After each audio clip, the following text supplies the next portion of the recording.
په یاده سولیزه جرګه کې د هلمند والي الحاج مولوي امان الدین منصور صاحب، د علماو شورا مسؤل الحاج شیخ مولوي محمد نبی ثاقب،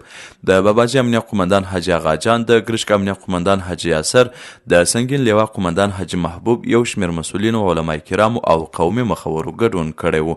د ولایت مقام ویان مولوي محمد قاسم ریاض وایي یا د دښمني 23 کاله وړاندې د باباجي ولسوالۍ د دوه کورنیو ترمنځ د یوې کورنۍ د یو تن په شهادت سره رامنځته سوی و چې دا اختلاف او شخړو کلونه دوام درلود او د همغه کورنۍ شهیدان سوو غړو تعداد 15 تنو ته رسېدلی و چې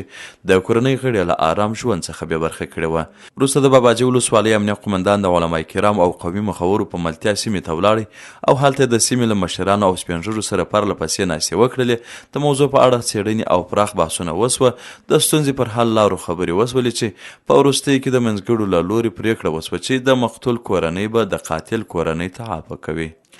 همدارنګه دواړو لوري په پوره خوښۍ سره د منځګړو پرېکړه ومنله او یا د ستونزې د سولې له لارې د تل لپاره حل سوله او د دواړو کورنیو غړي د آرام ژوند څخه برخمن سوله. د یادونې وړ ده چې د باباجي ولسوالۍ د مسؤلینو په هڅو او د علما کرامو او قومي مخورو په همکارۍ له دې وړاندې هم د خلکو خپلمنځي شخړې د سولې له لارې حل سوي دي.